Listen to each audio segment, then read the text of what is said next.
Okay,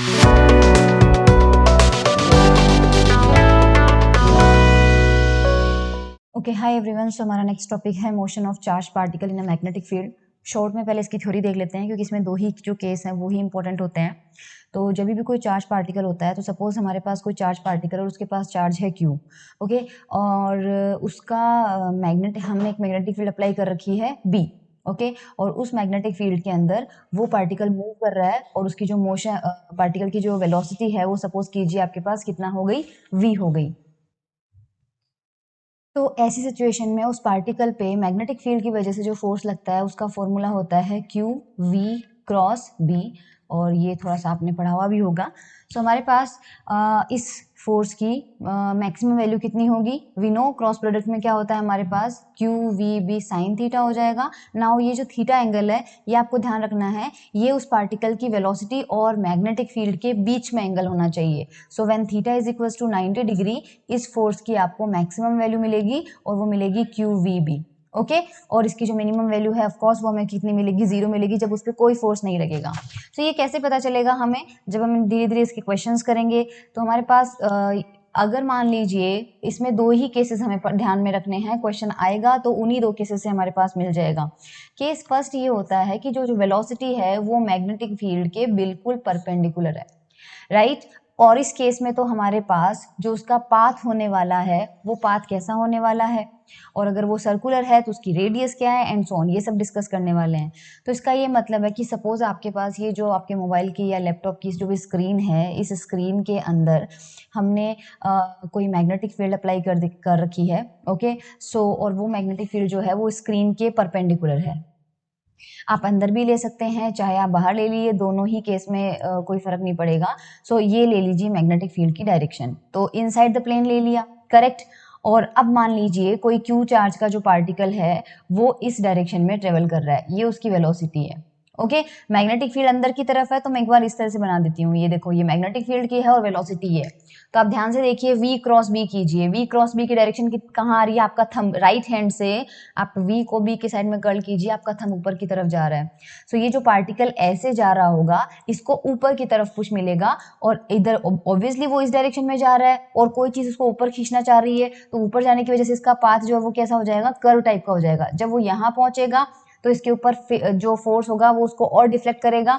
इस तरह से ये जो फोर्स होगा वो इस पार्टिकल को सर्कुलर मोशन में मूव करवाएगा। ध्यान रखना, जब वेलोसिटी, आपको बस कुछ चीजें पॉइंट्स याद रखने हैं, अगर आपको समझना है डिटेल में तो ऑफकोर्स आप इसकी थ्योरी देख सकते हैं, लेकिन मैं आपको शॉर्ट में समझा रही हूँ कि जब वेलोसिटी मैग्नेटिक फील्ड के परपेंडिकुलर होगी, एग्जैक्ट परपेंडिकुलर की होगी, तो जो पार्टिकल का पाथ होगा वो कैसा होगा, सर्कुलर शेप का होगा। अच्छा, इस सर्कल की जो रेडियस है वो रेडियस कितनी होगी, तो आप खुद देखिए, वो पार्टिकल की स्पीड या पार्टिकल की जो वेलोसिटी है वो कितनी दे रखी है, हमको v दे रखी है। और जब भी हमें पता है कोई पार्टिकल सर्कुलर मोशन करता है, तो उस सर्कुलर मोशन के लिए रिक्वायर्ड एक फोर्स होता है जिसे हम सेंट्रीपिटल फोर्स कहते हैं, और वो कितना होता है हमारे पास mv²/r। और ये किसके इक्वल होगा, यहाँ पर कौन सा फोर्स है जो इसको सर्कुलर मोशन में मूव करवाने की कोशिश कर रहा है, ये हमारा है मैग्नेटिक फोर्स। और मैंने कह दिया था जब थीटा 90 होता है तो ये इसकी वैल्यू कितनी आती है, QVB। तो यहाँ से आप देख सकते हैं एक v से v कैंसिल आउट हो जाता है, r की वैल्यू आ रही है mv/QB। तो ये आपको ध्यान रखना है कि इस रेडियस का जो सर्कल होगा उसमें हमारा पार्टिकल जो है मूव करेगा। क्वेश्चन में रेडियस पूछी जा सकती है, हमें एंगुलर वेलोसिटी पूछी जा सकती है। हम जानते हैं v equals to r omega होता है, तो यहाँ से ओमेगा की वैल्यू कितनी आ जाएगी आपके पास, v/r आ जाएगी। ऑफकोर्स r की वैल्यू रखेंगे तो हमारे पास कितना आ जाएगा, QB/m। अगर हमें पूछे कि टाइम पीरियड कितना होगा, तो टाइम पीरियड का फॉर्मूला होता है 2π/ओमेगा, तो यहाँ से आप 2π की वैल्यू रख लीजिए और वो हमारे पास आ जाएगा m/QB। ये तीन फॉर्मूले आपको याद रखने हैं जब वेलोसिटी जो है वो एग्जैक्ट मैग्नेटिक फील्ड के क्या हो, 90 के एंगल पे हो, इन दैट केस। ध्यान रखना, एक और चीज आपको पूछी जाती है कि क्या मैग्नेटिक फील्ड जो है कुछ वर्क करती है। देखो, एक्चुअल में पार्टिकल सीधा आ रहा था, ये जो मैग्नेटिक फोर्स होता है ये इसी डायरेक्शन में आगे नहीं लेके जाता है, ये सिर्फ पार्टिकल की डायरेक्शन चेंज करता है, इसकी मोशन की डायरेक्शन चेंज करता है, उसको आगे या पीछे नहीं ले जाता है। तो बिकॉज ये डिस्प्लेसमेंट नहीं कर रहा है इसलिए वर्क डन जीरो होता है, क्योंकि जो वर्क डन होता है हम जानते हैं वो कितना होता है, F.dr होता है। एफ डॉट डी आर होता है। और डी आर आप जानते हो कितना होता है, D R by D T कितना होता है, वेलोसिटी होता है। तो आप इसे क्या लिख सकते हैं, F dot V D T. और हम जानते हैं हमारे पास F इज इक्वल टू कितना है, क्यू वी क्रॉस बी। आपने वेक्टर के अंदर पढ़ा हुआ होगा कि अगर वेलोसिटी की डायरेक्शन मान लीजिए x में हो और मैग्नेटिक फील्ड मान लीजिए y में हो, तो x क्रॉस y यानी I cross j, I cross j कितना होता है, I cap cross j cap कितना होता है हमारे पास यहाँ पे k कैप होता है। सो ये जो k, I और j होते हैं ये तीनों एक दूसरे के क्या होते हैं, परपेंडिकुलर होते हैं। तो ये जो फोर्स होता है ये इस वेलोसिटी के परपेंडिकुलर भी होता है और ये इस मैग्नेटिक फील्ड के भी परपेंडिकुलर होता है। इसका मतलब फोर्स और वेलोसिटी एक दूसरे के परपेंडिकुलर होंगे। अगर परपेंडिकुलर होंगे तो यहाँ पर कौन सा प्रोडक्ट लगा हुआ है, डॉट प्रोडक्ट लगा हुआ है। डॉट प्रोडक्ट का मतलब है F we cos 90 dt। cos 90 होता है 0, तो आपके पास ये देख लीजिए वर्क डन की वैल्यू क्या आई है, 0। सो इंपॉर्टेंट पॉइंट है, ध्यान रखना कि मैग्नेटिक फील्ड कभी भी कोई वर्क नहीं करती है लेकिन इलेक्ट्रिक फील्ड करती है, क्योंकि जिस डायरेक्शन में फोर्स लगता है उसी डायरेक्शन में डिस्प्लेसमेंट होता है। और यहाँ ऐसा कुछ भी नहीं है, मैग्नेटिक फोर्स उसका डिस्प्लेसमेंट नहीं कर रहा है, उसके पास पहले से वेलोसिटी थी, वो सिर्फ उसकी डायरेक्शन को चेंज कर रहा है, बाकी उसकी वेलोसिटी की वैल्यू घटा बढ़ा नहीं रहा है। ठीक है, ये फर्स्ट केस हो गया। और इसमें सर्कुलर पाथ है, 3 फॉर्मूले आपको याद रखने हैं, दैट्स इट। केस 2, केस 2 है कि अगर वेलोसिटी जो है एग्जैक्ट मैग्नेटिक फील्ड के परपेंडिकुलर नहीं है, राइट, मतलब थीटा जो है वो एग्जैक्ट 90 डिग्री आपके पास नहीं है, 90 नहीं है, मान लीजिए 0 डिग्री भी नहीं है, मान लीजिए 180 डिग्री भी नहीं है, इनके अलावा कुछ भी उसकी रेंज हो सकती है, 30 डिग्री हो सकता है, 45 हो सकता है, 60 हो सकता है। So there is a angle theta, मान लीजिए थीटा इज जो है ये आपके पास है angle between V and B। V और B के बीच में अगर थीटा एंगल हो तो इस सिचुएशन में क्या होगा, सपोज आपके पास मैग्नेटिक फील्ड है इस डायरेक्शन में, ओके, और वेलोसिटी आ गई इस डायरेक्शन में और दोनों के बीच में एंगल है थीटा।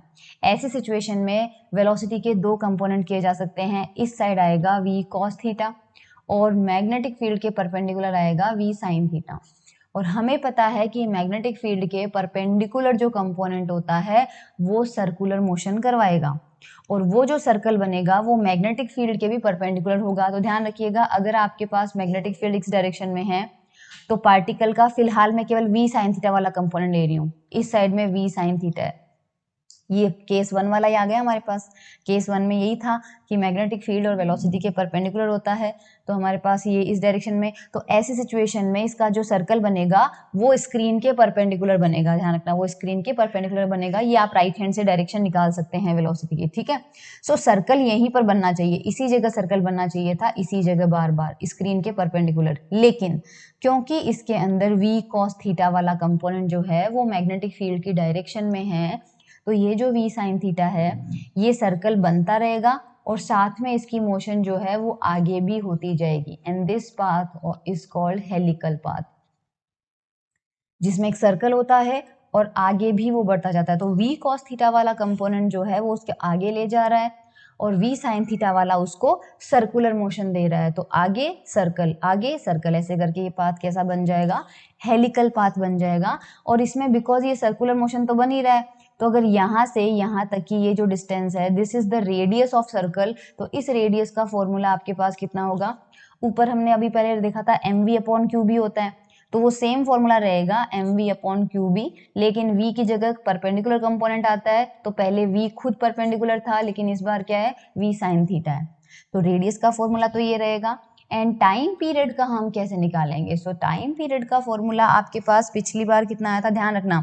टाइम पीरियड में यहाँ पर कुछ नहीं हो रहा है, बिकॉज ये जो टाइम पीरियड है उस केस में हमारे पास पता है कि अगर r रेडियस का सर्कल बन रहा है तो एक पूरा राउंड काटने में कितनी डिस्टेंस ट्रेवल हुई, 2 पाई r।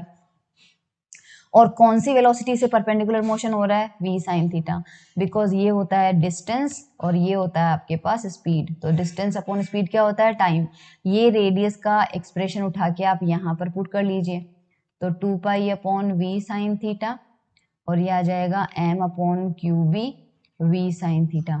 तो v sin थीटा से v sin theta cancel out हो जाएगा, 2 pi m upon Q B. As you can see time period पे कोई फर्क नहीं पड़ा है, टाइम पीरियड प्रीवियस केस में भी यही आया था और अभी भी आया था। इस चीज में एक नया टर्म होता है आपके पास, पिच ऑफ द हेलिक्स। ये जो पिच होती है ये एक्चुअल में होती है कि देखो पार्टिकल आपके पास जब इस तरह से घूम के और एक राउंड पूरा करके वापस एक्सिस पे आ जाता है ना, एक पूरा राउंड पूरा करके वापस जब एक्सिस पे आ जाता है तो लीनियर डिस्टेंस कितनी ट्रेवल कर जाता है, that distance is called pitch.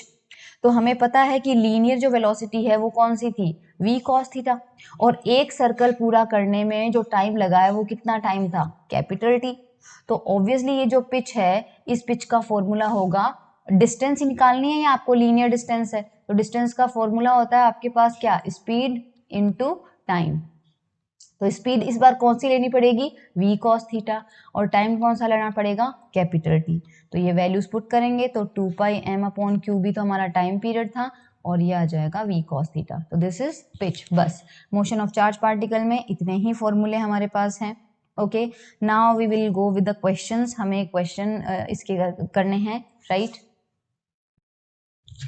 Okay, सो हमारे पास स्क्रीन पे आपके सामने 4 पाथ दिए हुए हैं, 4 ट्रेजेक्टरीज दी हुई है, ए वाला पाथ, बी वाला पाथ, सी वाला पाथ और डी वाला पाथ। ओके, 4 पाथ दिए हुए हैं। ये चारों पाथ जो हैं ये 4 पार्टिकल्स के हैं, लेकिन कौन सा किसका है ये हमें बताना है। तो neutron, proton, electron and alpha particle, ये 4 पार्टिकल है और ये 4 पाथ दिए हुए हैं। चारों की जो वेलोसिटी है वो सेम है, मतलब चारों पार्टिकल्स की वेलोसिटी हमने सेम रखी हुई है, और चारों सेम मैग्नेटिक फील्ड में है, और मैग्नेटिक फील्ड आपको स्क्रीन के अंदर की तरफ दे रही है, परपेंडिकुलर टू द प्लेन। और हमें ये बताना है कि ये चारों पाथ में से कौन सा पाथ किस पार्टिकल का है।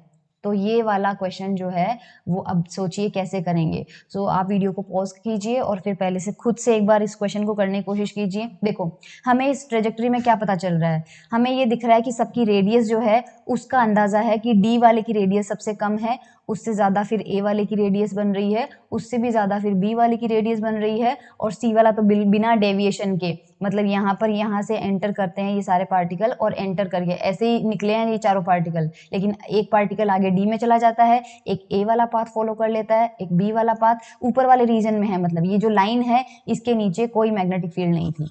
तो यहाँ से सारे एंटर किए और फिर इस मैग्नेटिक फील्ड में एंटर कर गए और हमें बताना है। तो देखो आर का फॉर्मूला हमें पता है कि M V upon Q B, क्योंकि मैग्नेटिक हमारी वेलोसिटी जो है वो देखो स्क्रीन के प्लेन में ऊपर की तरफ है, वेलोसिटी हमने इस डायरेक्शन में रखी है, और मैग्नेटिक फील्ड जो है वो इनसाइड द प्लेन है।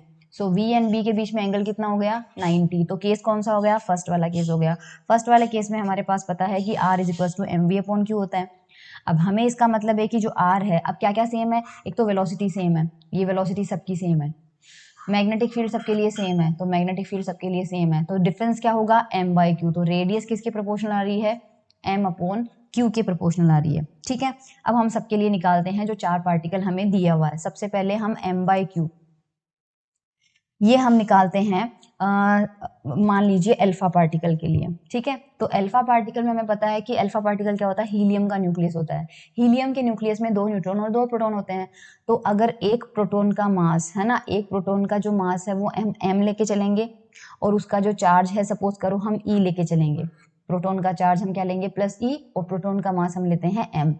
तो ये जो अल्फा पार्टिकल होगा इसका मास कितना आ जाएगा, इसका मास आ जाएगा 4 टाइम्स m। क्यों 4 टाइम्स m, क्योंकि न्यूक्लियस में 2 न्यूट्रॉन है और 2 प्रोटॉन है, टोटल 4 पार्टिकल हो गए। न्यूट्रॉन और प्रोटॉन का मास लगभग इक्वल होता है। और चार्ज कितना होता है, क्योंकि 2 न्यूट्रॉन है, न्यूट्रॉन पे तो कोई चार्ज होगा नहीं, लेकिन न्यूक्लियस के अंदर 2 प्रोटॉन भी है, तो 2 प्रोटॉन की वजह से चार्ज कितना हो जाएगा, 2e हो जाएगा। सो ये वैल्यू हमारे पास कितनी आ रही है, यहाँ पे ये आ रहा है हमारे पास 2m अपॉन e। ये तो आ रहा है अल्फा के लिए। ठीक है, ये तो अल्फा डन हो गया। ओके, अब हम निकालते हैं प्रोटॉन के लिए। ठीक है, सो m बाई क्यू ये हमारा आ गया प्रोटॉन का। प्रोटॉन का मास हमारे पास m होता है और प्रोटॉन का चार्ज हमारे पास होता है e। ये प्रोटॉन का आ गया।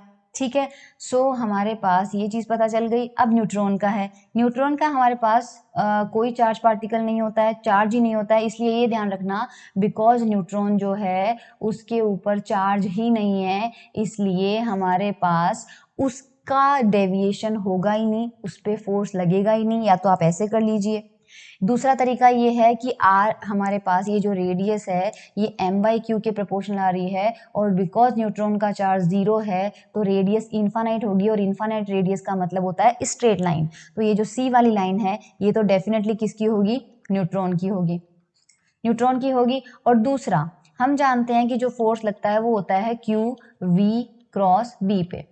अब हमें पता है कि जो प्रोटॉन एंड अल्फा पार्टिकल है उन दोनों का जो चार्ज होता है वो चार्ज पॉजिटिव है, राइट। तो उनके ऊपर फोर्स में यहाँ पे प्लस आएगा, लेकिन जो इलेक्ट्रॉन होगा उस पे यहाँ पे माइनस का ई आएगा। तो ये आपको ध्यान रखना है कि जो फोर्स अल्फा और प्रोटॉन पे लगेगा उसके ऑपोजिट डायरेक्शन में इलेक्ट्रॉन पे लगेगा। इसका मतलब ये तो मान के चलो कि अगर ए और बी ये लेफ्ट में जा रहे हैं, और इसका मतलब, और ये दो पाथ है जो सेम डायरेक्शन में जा रहे हैं और ये ऑपोजिट डायरेक्शन में जा रहा है, तो ये पक्का किसका होगा, इलेक्ट्रॉन का होगा। तो जो डी वाला ट्रैक होगा वो किसका होगा, इलेक्ट्रॉन का होगा, क्योंकि ये अकेला है और ये ऑपोजिट डायरेक्शन में है। और ए और बी में हम देख लेते हैं, जिसकी रेडियस ज्यादा है वो अल्फा पार्टिकल का होगा और जिसकी रेडियस कम है वो प्रोटॉन का होगा। तो ए वाला आपके पास प्रोटॉन का होगा और बी वाला आपके पास अल्फा पार्टिकल का होगा। तो इस तरह से हमने चारों यहाँ पर बता दिए हैं। So I hope that is clear to you. Okay, ये क्वेश्चन देखिए, एक बीम है प्रोटॉन की, okay, a beam of proton with velocity, ये वेलोसिटी दिया है उसका, मतलब एक सीधी बीम जा रही है प्रोटॉन की इस तरह से, कितनी स्पीड से जा रही है, 4 × 10⁵ मीटर पर सेकेंड, एंटर्स इन बी, मैंने शॉर्ट में लिखा है क्वेश्चन, वो यूनिफॉर्म मैग्नेटिक फील्ड में एंटर करती है और उस मैग्नेटिक फील्ड की स्ट्रेंथ आपको दिया है 0.3 टेस्ला और कितने एंगल पे, 60 डिग्री फ्रॉम बी, मतलब उसकी जो वेलोसिटी है वो उसके मैग्नेटिक फील्ड के साथ 60 डिग्री एंगल पे है। फाइंड आर मतलब radius of path and pitch, यहाँ पर पिच का सवाल क्यों आया, क्योंकि थीटा 60 है। अगर थीटा 60 है तो इसका मतलब ध्यान रखना बी आपके पास इस डायरेक्शन में है, वी आपके पास इस डायरेक्शन में है, ये 60 डिग्री है, तो इधर आएगा हमारे पास वी कॉस थीटा और ऊपर आएगा हमारे पास वी साइन थीटा। अभी थोड़ी देर पहले आपको मैग्नेटिक रेडियस का फॉर्मूला बताया था, इस केस में वो होता है mv sine theta upon qb। अब प्रोटॉन की बीम दी है तो आपको देखो लास्ट में एक तो मास ऑफ प्रोटॉन दिया है ये रहा, राइट, तो m की वैल्यू आपको यहाँ पे दी हुई है 1.67 × 10⁻27, वेलोसिटी आपको दिया है 4 × 10⁵, और यहाँ पे आ जाएगा आपके पास साइन 60 डिग्री। क्यू आपके पास प्रोटॉन का चार्ज होता है तो 1.6 × 10⁻19 और मैग्नेटिक फील्ड हमें 0.3 टेस्ला है। सो सारी वैल्यूज यहाँ पर पुट करनी है एंड सॉल्व करना है। ये अप्रोक्सीमेटली आपके पास आएगा 1.2 सेंटीमीटर। कैलकुलेशन मैं नहीं कर रही हूँ, बता दिया मैंने। और पिच का फॉर्मूला मैंने आपको बताया था, v cos थीटा को t से मल्टीप्लाई करना है और t था 2πm/qb।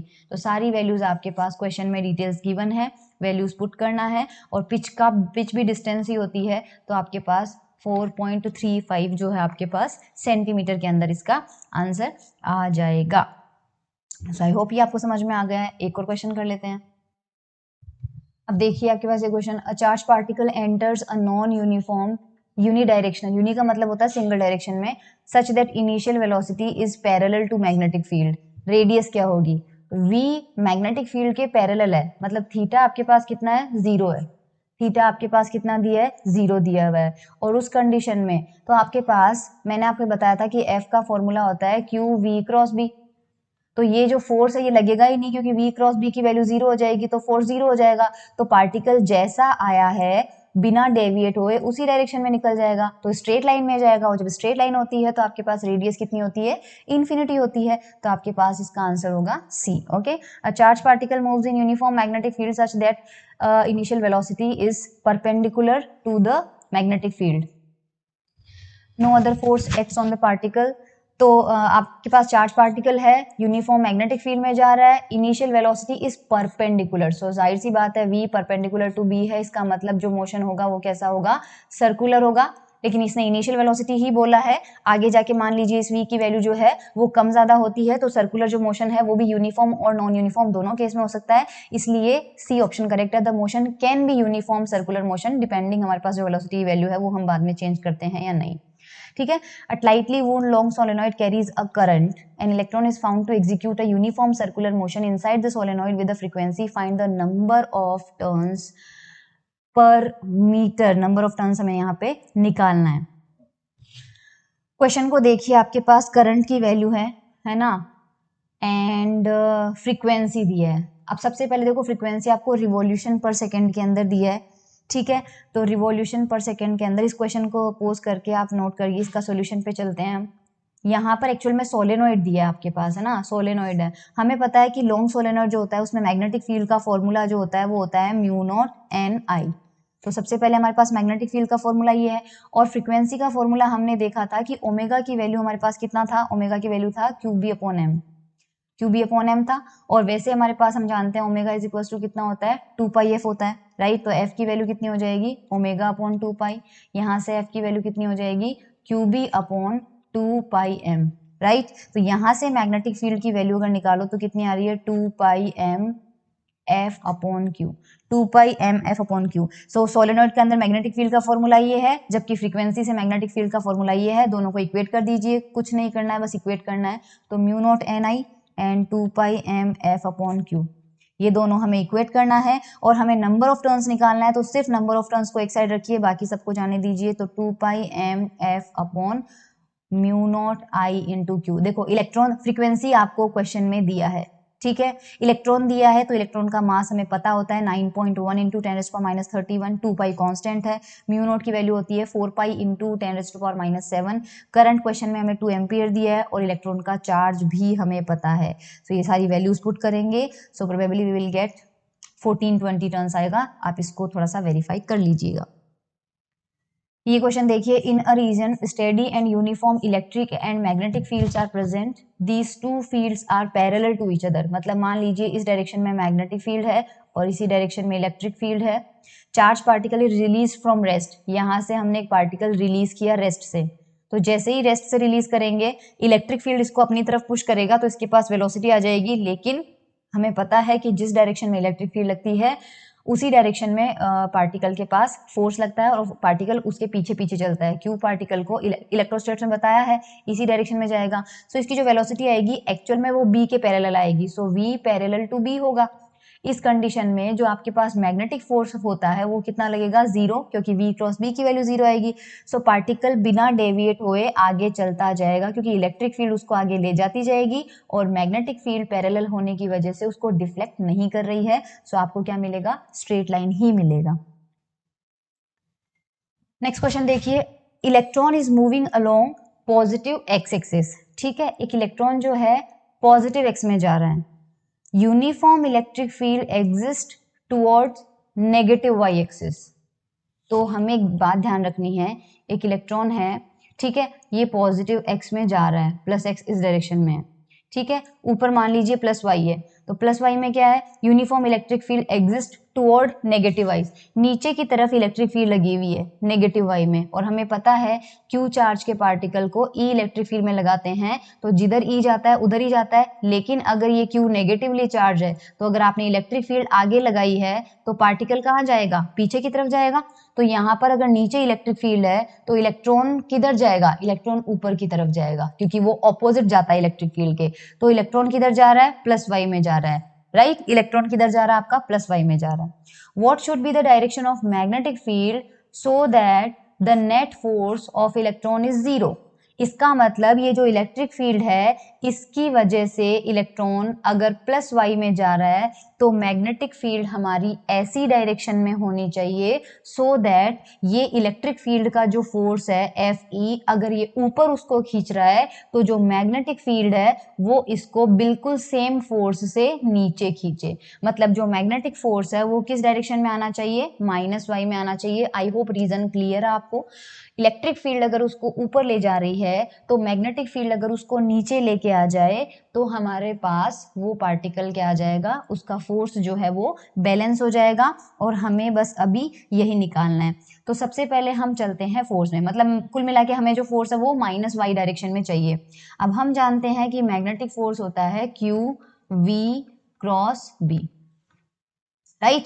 और ये फोर्स हमें कौन सी डायरेक्शन में चाहिए, ये फोर्स हमें चाहिए माइनस वाई डायरेक्शन में, ठीक है। ये फोर्स हमें चाहिए माइनस वाई, मतलब ये जो डायरेक्शन है वो माइनस वाई में चाहिए। मैं माइनस वाई को माइनस जे लिख दूं तो कोई दिक्कत, आई होप कोई दिक्कत नहीं है। ये डायरेक्शन मेरी माइनस जे आनी चाहिए।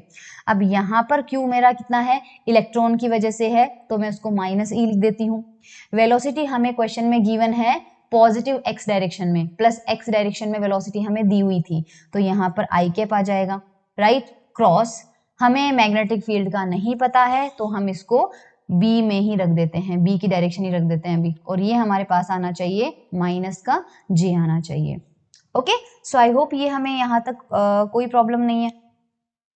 अब देखो, माइनस से माइनस कैंसिल आउट हो जाता है, ई को छोड़ दो, सिर्फ डायरेक्शन में चलते हैं, आई कैप क्रॉस और बी इज इक्वल्स टू, ये आपके पास कितना आना चाहिए, जे।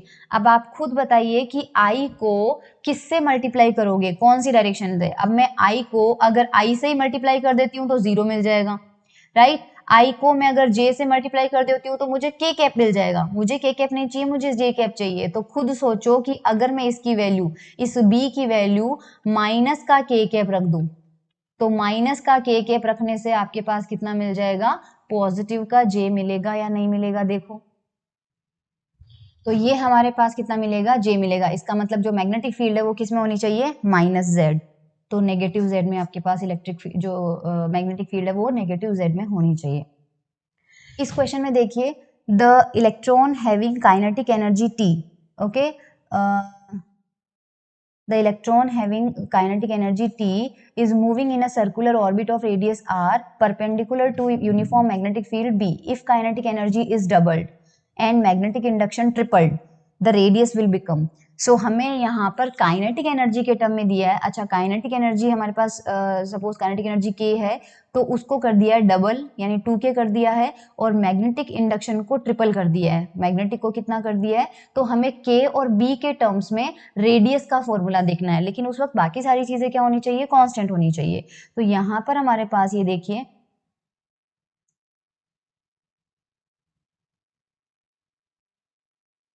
ये एक फॉर्मूला देखिए, हमें पता है कि सर्कुलर मोशन कर रहा है, इसका मतलब mv square by r is equals to हमारे पास qv भी होगा।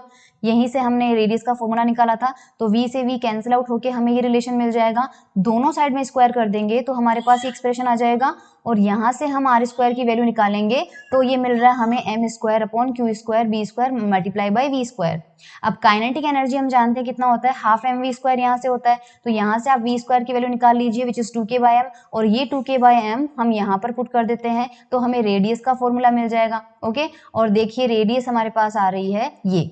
अब जो मास है पार्टिकल का, क्योंकि इलेक्ट्रॉन ही है तो उसका मास तो सेम ही रहेगा और उसका चार्ज भी सेम रहेगा, तो इस एक्सप्रेशन में वेरिएशन, अच्छा 2 भी सेम ही रहेगा, तो वेरिएशन सिर्फ किस पे आएगा, k पे which is kinetic energy and b पे which is magnetic field. So r is directly proportional to under root k upon b, है ना। अब हमारे पास इनिशियल वैल्यू क्या है, इनिशियल काइनेटिक एनर्जी है k, इनिशियल मैग्नेटिक फील्ड है b, और उस वक्त रेडियस मान लीजिए कैपिटल R है। बाद में काइनेटिक एनर्जी हो गई डबल, मैग्नेटिक फील्ड हो गई ट्रिपल, और तब रेडियस मान लीजिए स्मॉल r है, तो उन दोनों का रेशियो बना लेते हैं। So r by r is equals to new radius में ये डबल काइनेटिक एनर्जी और ट्रिपल मैग्नेटिक फील्ड है, और ओरिजिनल रेडियस में आपके पास k बाय b हो जाएगा। यहाँ से स्मॉल r की वैल्यू हमारे पास आ जाती है √2/3, या फिर हम इसे लिख सकते हैं √2/9 टाइम्स r, क्योंकि 3 वाला शायद हमें ऑप्शन में ना मिले, तो ये √2/9r हमारे पास जो आंसर वो हो जाएगा। ओके, ये क्वेश्चन में देखिए, two particles A and B of masses ma and mb having the same charge, देखो Q आपके पास सेम दिया है, moving in a uniform magnetic field, मतलब B भी दोनों के लिए क्या है, सेम है, परपेंडिकुलर टू द प्लेन मतलब सर्कल होगा, speeds are va and vb, तो हमें कहा जा रहा है इस ऑप्शन में क्या होगा। तो हम जानते हैं, देखो रेडियस हमारे पास होता है mv अपॉन qb, करेक्ट। तो Q सेम है दोनों का और B भी सेम है, तो ये नीचे वाली क्वांटिटी थी तो सेम हो जाएगी, तो R किसके प्रोपोर्शनल आ रहा है आपके पास, MV। साइड सी बात है, स्क्रीन में दिख रहा होगा B की रेडियस कम है और A की रेडियस ज्यादा है, बड़ा वाला सर्कल ये A का है, तो RA जो है आपके पास वो ग्रेटर है RB से, तो RA किसके प्रोपोर्शनल है, MA के, तो यहाँ आ जाएगा MAVA and that will be greater than MB and VB, तो MAVA ग्रेटर देन MBVB, मतलब ऑप्शन बी हमारे पास आ जाएगा। ये वाला क्वेश्चन देखिए, charge particle moves in a magnetic field B is equals to 10I with initial velocity 5I + 4J, जाहिर सी बात है, देखो अगर हमने इस डायरेक्शन में आई कैप माना है, मतलब इस डायरेक्शन में डायरेक्ट हमारे पास है, तो ये मैग्नेटिक फील्ड की डायरेक्शन हो गई, क्योंकि ये आई डायरेक्शन में है और वेलोसिटी में आई कंपोनेंट भी है और जे कंपोनेंट भी है। जे आपके पास ऊपर होता है, तो जब हमारे पास ये कंपोनेंट भी होता है और ये कंपोनेंट भी होता है, तो रिजल्टेंट किधर आता है, बीच में कहीं आता है। तो यानी कि जो वेलोसिटी है, इनिशियल वेलोसिटी, वो इस डायरेक्शन में है। सो अभी बिकॉज हमें सिर्फ पाथ पूछा है, न्यूमेरिकल वैल्यू नहीं पूछी है, so as you can see कि जो वेलोसिटी है वो मैग्नेटिक फील्ड के एग्जैक्टली परपेंडिकुलर नहीं है। एंगल कितना है, थीटा, और आपको बता रखा है जब थीटा एंगल होता है तो हमारे पास पाथ जो होता है वो कैसा होता है, हेलिकल। सो ऑब्वियसली इसका जो ट्रेजेक्टरी है वो कैसा रहेगा, हेलिकल, यहाँ पे हमारे पास पाथ रहेगा। ओके, ये क्वेश्चन देखिए, an electron makes 3 × 10⁵ revolutions per second in a circle of radius 0.5 angstrom, find the magnetic field B at the centre of circle. ये क्वेश्चन में आपको ये कह रहा है कि एक इलेक्ट्रॉन है, यहाँ से शुरू होके, मतलब एक सेकेंड में ये कितने रिवॉल्यूशन लगाता है, 3 × 10⁵ रिवॉल्यूशन, राइट। या उल्टा लिखते हैं, चलो 3 × 10⁵ राउंड्स लगाने में कितना टाइम लगता है, 1 सेकेंड। तो एक राउंड लगाने में कितना टाइम लगेगा, 1/3 × 10⁵। और हमें पता है कि कोई पार्टिकल शुरू होके वापस वहां आ जाता है, तो ये हुआ उसका एक राउंड कंप्लीट। और एक राउंड कंप्लीट करने में जो टाइम लगता है, that is called time period. So electron जो है उसको इतना टाइम लग रहा है एक राउंड रिवॉल्व करने में। अब हमें पास पता है कि करंट का फॉर्मूला होता है Q/T। इलेक्ट्रॉन के लिए चार्ज कितना होता है, 1.6 × 10⁻⁹ और T की वैल्यू कितनी आ गई, 1/3 × 10⁵। तो ये आपके पास करंट आ चुकी है। और हमें पता है कि कोई इलेक्ट्रॉन अगर सर्कुलर मोशन कर रहा है तो उस इलेक्ट्रॉन की वजह से ऑब्वियसली सर्कुलर करंट आ रही है।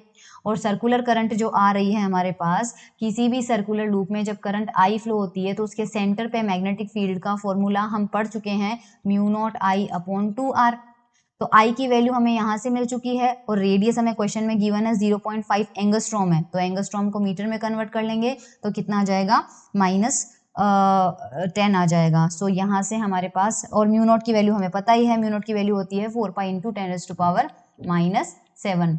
सो आप वैल्यू सारी पुट कर दीजिए, μ0 है, आई है, आर है, सारी वैल्यूज पुट करेंगे, सॉल्व करेंगे तो हमारे पास सॉल्व करना आंसर आ जाएगा ये वाली मैग्नेटिक फील्ड हमें यहाँ पे मिल जाएगी। Okay, electron moving with different speeds, हमारे पास डिफरेंट स्पीड्स है, यूनिफॉर्म मैग्नेटिक फील्ड में है, in a direction perpendicular to the field. अगर परपेंडिकुलर टू फील्ड है यानी कि सर्कल तो बनेगा, they will move along the circular path दिया हुआ है क्वेश्चन में। रेडियस का पूछा है तो देखो रेडियस हमारे पास एक्चुअल में होती है mv/qv। इलेक्ट्रॉन्स है, दोनों इलेक्ट्रॉन्स है, यानी कि m सबके लिए सेम होगा, सारे पार्टिकल्स के लिए सेम होगा, क्योंकि सारे इलेक्ट्रॉन्स का मास सेम होता है, सारे इलेक्ट्रॉन्स का चार्ज सेम होता है। तो रेडियस कौन डिसाइड कर रहा है, वेलोसिटी और मैग्नेटिक फील्ड। सो हमारे पास यहाँ पर उनकी स्पीड जो है वो डिफरेंट है, करेक्ट। अब हमारे पास देखो सेम रेडियस तो हो ही नहीं सकता, with larger radii for faster electron. Faster का मतलब जिसकी v ज्यादा होगी, बोल रहा है कि उसकी रेडियस ज्यादा होगी, तो यस देखो v जिसकी ज्यादा होगी उसकी रेडियस भी ज्यादा होगी, तो b करेक्ट है। With smaller radius for faster electron, हमारे पास यहाँ पर स्मॉलर रेडियस यानी v ज्यादा होगी और r की वैल्यू जो है वो घट जाएगी, ये नहीं हो सकता। लेकिन जो डी ऑप्शन है वो क्या कह रहा है, ईदर बी और C depending on the magnitude of the magnetic field. तो यस, क्योंकि b पर भी डिपेंड करता है तो b की वैल्यू कंट्रोल करके हम चाहे तो ऑप्शन b बना सकते हैं और चाहे तो ऑप्शन c बना सकते हैं। तो इसका जो आंसर है वो हमारे पास क्या होगा, ईदर बी और C depending on the magnitude of magnetic field, है ना। मैग्नेटिक फील्ड की वैल्यू हम कम ज्यादा करके जो उसकी रेडियस है वो कंट्रोल कर सकते हैं। Okay, that's all for motion of charge particle in magnetic field. Next question में हम मैग्नेटिक फोर्स एंड टॉर्क पे डिस्कस करेंगे। तब तक के लिए thank you so much everyone.